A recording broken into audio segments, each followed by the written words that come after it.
রাধারানী শাস্ত্রে জানিয়ে দিয়েছেন তুমি হলে করুণাময়ী। শাস্ত্র বলছেন হে রাধারানী তুমি করুণাময়ী, তুমি পতিতকে করুণা করো, তুমি পাপীকে করুণা করো। তোমার চরণে যে আশ্রয় নেই রাধারানী, তুমি কখনো তোমার চরণ থেকে তাকে দূরে সরিয়ে দেও না। জানো রাধারানী আমার মতো পাপী আর কেউ নাই রাধারানী। যখন মনে হবে আমার মতো পাপী আর কেউ নাই, তখন একটু গীতা পড়বেন, দেখবেন গীতায় ভগবান খুব সুন্দর ভাবে বলছেন অপি চেত সুদূরাচার ভজতি মাম অন্যভাগ সাধু রে ভোষ মন্তব্য সম্যক ব্যবহৃত হিস। বলছেন অতি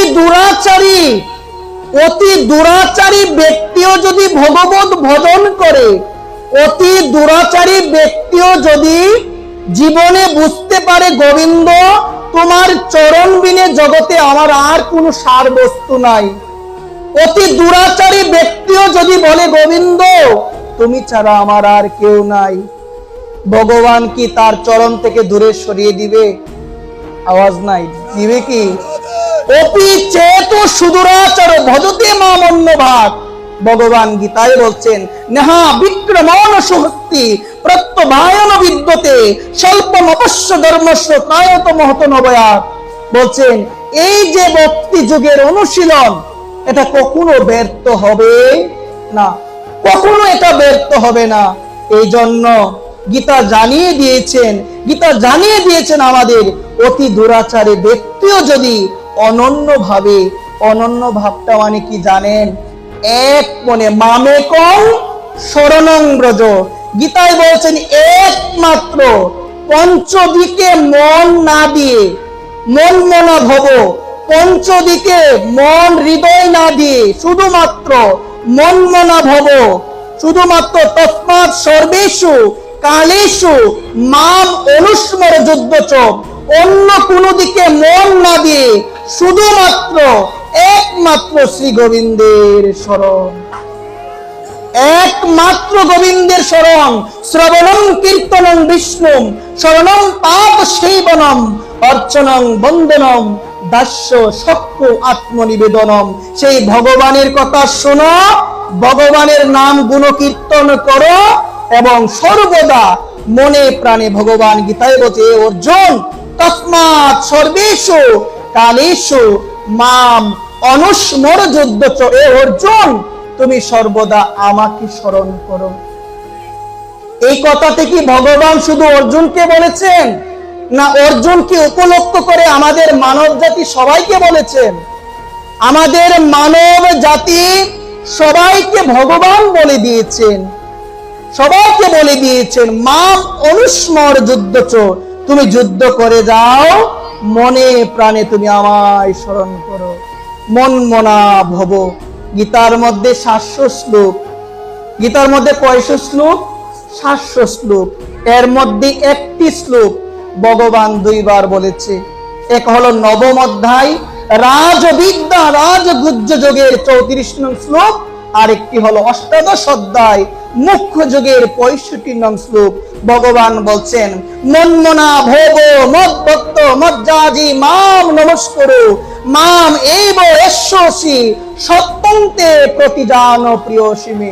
অর্জুন আমি সত্যিই প্রতিজ্ঞা করে তোমাকে বলছি, তুমি যদি তোমার মন আমাকে দাও, তুমি যদি আমার ভক্ত হও, মদ ভক্ত মজ্জাজি, তুমি যদি আমাকে পূজা করো, মাম নমস্কুরু, তুমি যদি আমাকে নমস্কার করো, অর্জুন আমি কথা দিচ্ছি তুমি আমাকে পাবে, তুমি আমাকে পাবে।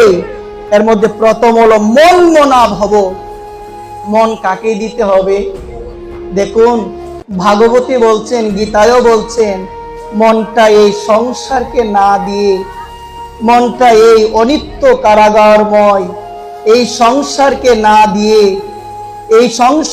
না দিয়ে মনটা যদি আপনি শ্রী রাধা গোবিন্দের যুগল চরণে আপনার মনকে সমর্পণ করতে পারেন, আপনার মনকে যদি সমর্পণ করতে পারেন, ভগবানের চরণে যদি নিবেদন করে দিতে পারেন, দেখবেন আপনার এই জীবনটা কত সুন্দর, আপনার এই জীবনটা কত শান্তিতে পরিপূর্ণ হয়ে যাবে। কিন্তু দিতে হবে ভগবানকে। এতদিন শুনলাম গীতা, এতদিন পড়লাম গীতা, এখনো গীতার সার কথাই বুঝলাম না। দেখুন, গীতার সার কথাটা কি জানবেন? গীতায় বলছেন ভগবান ভক্তি যুগে অত্যন্ত সুন্দরভাবে 6 এবং 7 নং শ্লোকে 12 অধ্যায় খুব সুন্দরভাবে ভগবান বলছেন, যেতো সর্বাণি কর্মাণি ময়ি সন্ন্যস্য মৎপরা অনন্য এইব যোগেন মাম দেয়ান্তি উপাসতে তেষাম অহম সমর্দতা মৃত্যু সংসার সাগরাত ববামি ন চিরাত পার্থ মই আবেশিত চেতসাম। ভগবান বলছেন সার কথা অনন্য ভাবে। দেখুন, যেহেতু সর্বাণি কর্মাণি, তুমি সমস্ত কর্ম গোবিন্দের চরণে সমর্পণ করে দাও। তুমি সমস্ত কর্ম আমার রাধারানীর চরণে সমর্পণ করে দাও। যেহেতু সর্বাণি কর্মাণি মই সন্ন্যস্য মৎপরা অনন্য এইব যোগেন, অনন্য ভাবে। কিভাবে অনন্য ভাবে? অনন্য ভাবটা কি জানেন? গোপীদের মনোভাব। গোপীদের ননির মধ্যে কি এমন স্বাদ ছিল গো যে ভগবান চুরি করে খেত? বলেন না, গোপীদের ননির মধ্যে কি এমন স্বাদ ছিল যেটা আমার ননিতে নাই? প্রশ্ন আসতে পারে না? গোপীদের মাখনের মধ্যে কি এমন স্বাদ ছিল যেটা আমার মাখনে নাই? জানো, গোপীদের মাখনের মধ্যে লালসা ছিল। কি লালসা জানো? কি অভিলাষ ছিল? গোপীরা যখন মাখন প্রস্তুত করত, মনে মনে ভাবতো, কি ভাবতো জানো? যদি আমার প্রাণ গোপালকে একটু আস্বাদন করাতে পারতাম, যদি আমার প্রাণ গোপালকে একটু খাওয়াতে পারতাম, আস্বাদন করাতে পারতাম। জানো, ভগবান না আর কিছু দেখে না। ভগবান দ্রব্য দেখে না, ভগবান উপাচার দেখে না, ভগবান কিচ্ছুই দেখে না। কি দেখে জানো? ভগবান দেখবে তোমার অন্তরের ভাবটুকু। তোমার কি ভাববো? তুমি এত ভোগ দাও। জানো, আমার ভগবান অনাদিরাদি গোবিন্দ শান্তির প্রস্তাব নিয়ে যখন হস্তিনাপুর এসেছিল, দুর্যোধন ভগবানের জন্য 56 ব্যঞ্জন রন্ধন করেছিল। 56 ব্যঞ্জন রন্ধন করার পরে ভগবানকে নিমন্ত্রণ দিয়েছে, আজকের সেবাটা আপনি আমাদের ঘরে করবেন, আমাদের আঙ্গিনায় করবেন। কিন্তু ভগবান করে নাই। ভগবান বলেছিলেন, ভগবান সেদিন বলেছিলেন, অহংকারের সেবা আমি গ্রহণ করি না। দুর্যোধন এত ব্যঞ্জন রন্ধন করেছে, আপনি প্রশ্ন করতে পারেন, এত কিছু রন্ধন করেছেন, কিন্তু ভগবান কেন গ্রহণ করে নাই? কেন করে নাই? কারণ দুর্যোধনের মনে গোবিন্দের প্রতি ভক্তি ছিল না। দুর্যোধনের মনে গোবিন্দের প্রতি প্রেম নাই, অনুরাগ নাই। যার হৃদয়ে অনুরাগ নাই, যার হৃদয়ে প্রেম নাই, সে যদি 56 ব্যঞ্জন সাজিয়ে ভগবানকে দেয়, ভগবান গ্রহণ তো দূরের কথা, ভগবান দৃষ্টি দিবে না।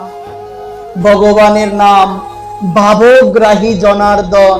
তিনি কিচ্ছু দেখবে না, উপাচার দেখবে না, দ্রব্য দেখবে না, টাকা পয়সা কিচ্ছুই দেখবে না।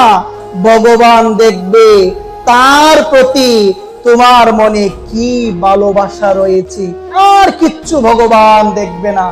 জানো, আমার ভগবান না অঙ্কে খুব কাঁচা। আমার ভগবান অঙ্ক তেমন বুঝে না।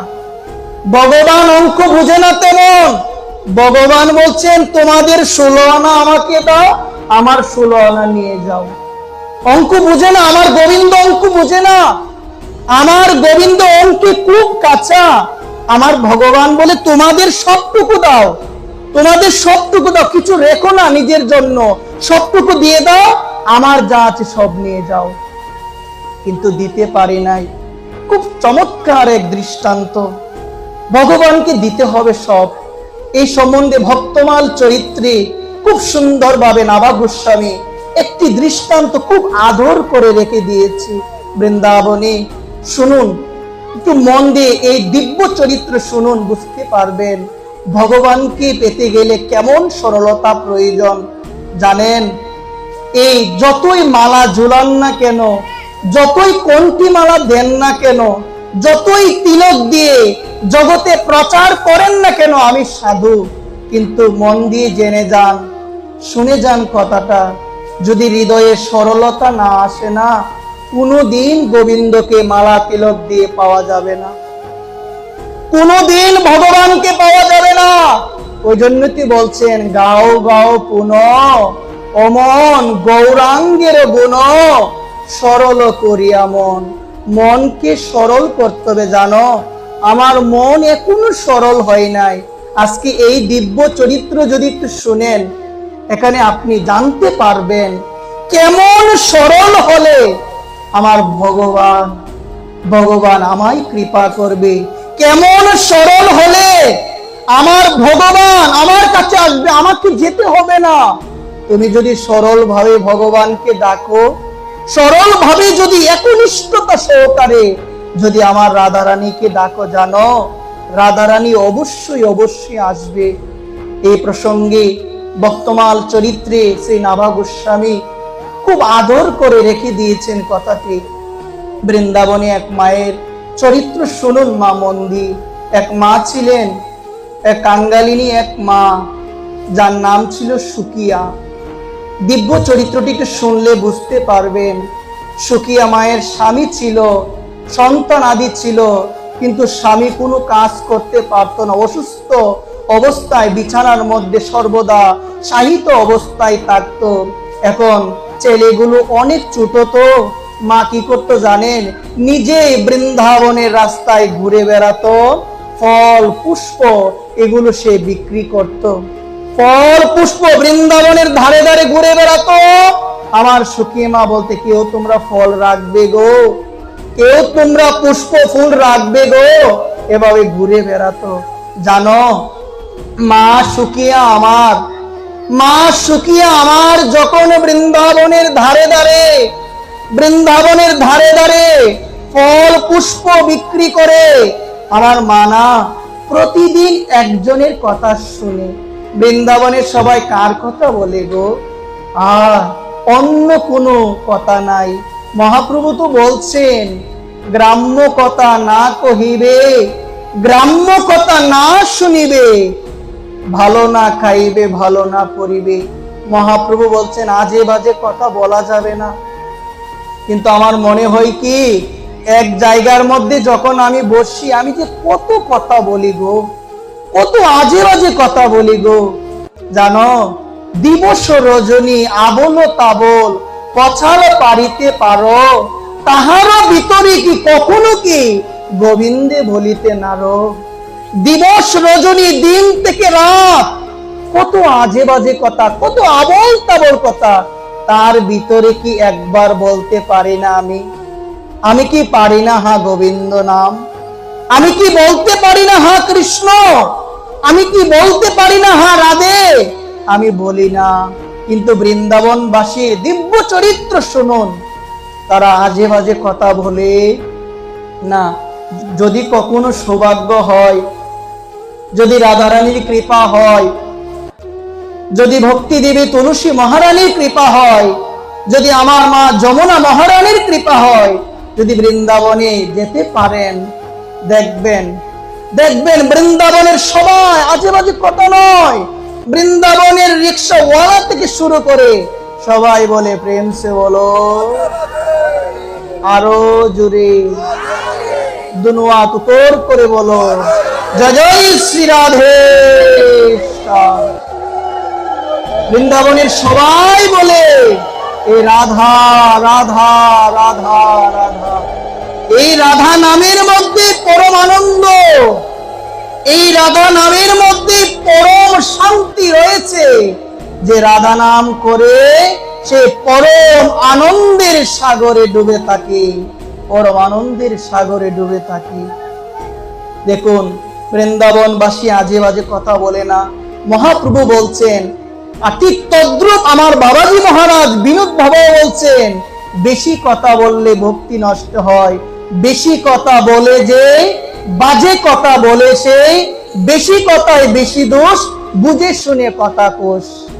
বেশি কথা বলা যাবে না, যত পারা যায় কম কথা বলবেন, আজে বাজে সঙ্গ পরিত্যাগ করবেন, এখনো সময় আছে। বিবেককে প্রশ্ন করবেন, কি লাগি আইলি ভবে, এমন জনমে হরি না বুঝিলে সে তুই মানুষ কবে। তুমি এসেছো কেন বিবেক? বিবেককে প্রশ্ন করে, হে বিবেক তুমি কেন এসেছো? সংসারে টাকা কামানোর জন্য।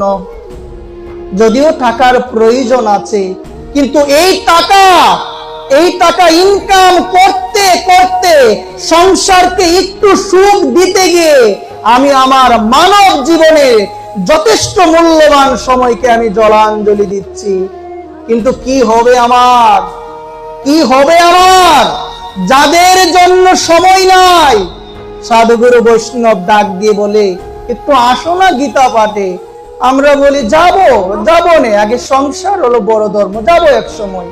এগুলো বলতে বলতে মহাজনের বাক্য বলে না, এখন সে বৃন্দাবনের বাঁশি বাজে। বলে না, সেই বাঁশির ধ্বনি সবাই শুনতে পারে। কারা শুনতে পারে? মহাজন বলছেন, সেই বংশীর ধ্বনি হলো সাধুমুখী হরি কথা। যখন আপনি নিষ্ঠা সহকারে শ্রবণ করবেন, যখন আপনি শ্রদ্ধাযুক্ত হৃদয়ে শ্রদ্ধাবান অনুসূয়চম শ্রীনিয়াত অপি জনর শুভপি মুক্ত শুভলৌকান পাপ্নুয়াত পুণ্য কর্মনাম, বুঝতে পারবেন সেদিনই বুঝতে পারবেন। আজকে দেখুন বৃন্দাবনবাসী, তারা আজে বাজে কথা বলে না। মা সুকিয়া আমার প্রতিদিন কার কথা শোনে গো?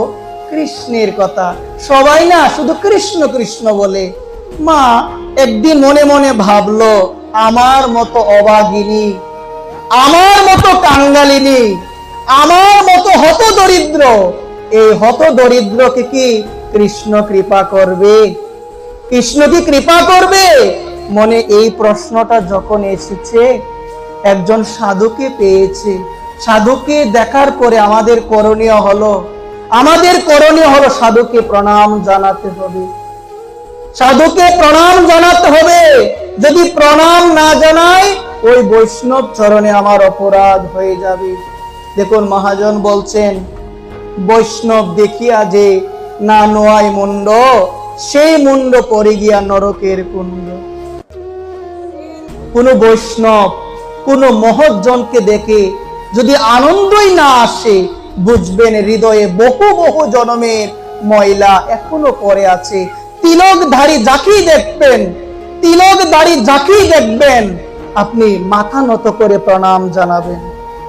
এটা জানাতে হয়। কিন্তু বর্তমানে আমরা সাধুগুরু বৈষ্ণবকে চিনি না, আমরা বুঝি না। গানে বলি, হে সাধু তুমি তো ঠাকুর আমি তো কুকুর, কিন্তু বর্তমানে আমাদের মনোবুদ্ধি হলো আমি তো ঠাকুর তুমি তো কুকুর। বর্তমানে মনোবুদ্ধি এমন হয়ে গেল, মহাজন বলছেন, হে বৈষ্ণব তুমি ঠাকুর আমি কুকুর, আমার মতো কুকুরকে তুমি তোমার উচ্ছিষ্ট দিয়ে এই জগৎ সংসার থেকে উদ্ধার করে গোবিন্দের চরণে পৌঁছে দাও। কিন্তু আমি বলি কি, অহংকারে মত্ত হয়ে বৈষ্ণবকে যথাযোগ্য সম্মান তো দিতেই পারি না, বরং বৈষ্ণব চরণে অপরাধ। বর্তমানে একটি কথা না বললেই নয়, আমরা ব্যক্তিগত কোন সাধুর চরিত্র, সাধুর কথা যদি ভালো না লাগে, আমরা সমগ্র সাধু জাতিকে আহ্বান করে বলি না, বলি কিনা? যে বলে সাধুরা খারাপ, অনেকে বলে এমন ভাবে। আপনার স্বাভাবিকভাবে ব্যক্তিগতভাবে আমার একটা কথা যদি ভালো না লাগে, আপনি আমাকে ইন্ডিকেট করে বলবেন। আপনি যদি ওই জায়গার মধ্যে সমগ্র সাধুকে আহ্বান করেন, দেন দিয়ে শুনে জানার নামে রুচি কোনোদিন আসবে না। সাধু কি একাই আমি?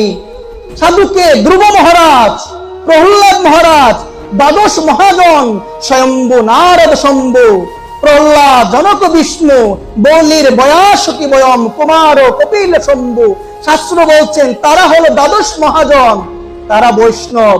আমি যখন কোন বৈষ্ণব কোনো ব্যক্তির ব্যক্তিগত চরিত্র আমার ভালো না লাগবে, আমি যদি ইন্ডিকেট করে আমি সমগ্র বৈষ্ণবকে আহ্বান করে বলি বৈষ্ণব রায় খারাপ, অনেকে বলে না, আওয়াজ নাই যে বলে কিনা, সমগ্র পুণ্য নষ্ট হয়ে যাবে। এগুলো যদি আমরা বলি, এই জন্য সাবধান, ধর্ম যদি নাই করতে পারি কারো দোষ যেন দেখতে না যায় আমরা। কিন্তু বর্তমানে হলো কি, নিজের দোষ আমরা কেউ দেখি না, আর অন্যের একটু দোষ পেলে এটা নিয়ে আমরা বলা বলি করি।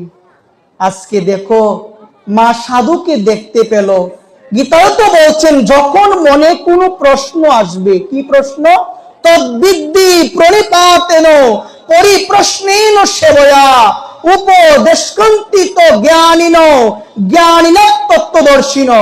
যখন মনে প্রশ্ন আসবে, কি প্রশ্ন, জাগতিক না পারমার্থিক, যখন মনে পারমার্থিক ভক্তি সম্বন্ধীয় কোন প্রশ্ন হৃদয়ে আসবে, যথার্থ তত্ত্বদ্রষ্টা সদ্গুরুদেব, যথার্থ সাধুর কাছে গিয়ে প্রশ্ন করতে হবে।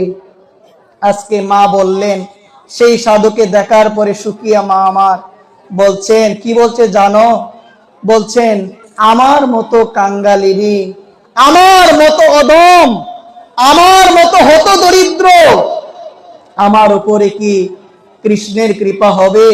বলছে দেখো, তোমাকে আমি একটি কথা বলি, তুমি যদি সেই কথাটি ভালোভাবে উপলব্ধি করতে পারো, তুমি যদি হৃদয়ের মাঝে ধারণ করতে পারো, অনাদিরাদি ভগবান কৃষ্ণের কৃপা তোমার উপরে হবে হবে। বলছেন হে সাধুজন, এ মহজ্জন, আপনি কৃপা পূর্বক আপনি আমাকে বলেন, আপনি আমাকে বলেন, আপনি আমাকে যে কোনো কথা বলবেন, আমি মানতে রাজি, আমি পালন করতে রাজি। জানেন, আমার হৃদয়ে একটি ভাব এসেছে, এই কৃষ্ণ না অনেক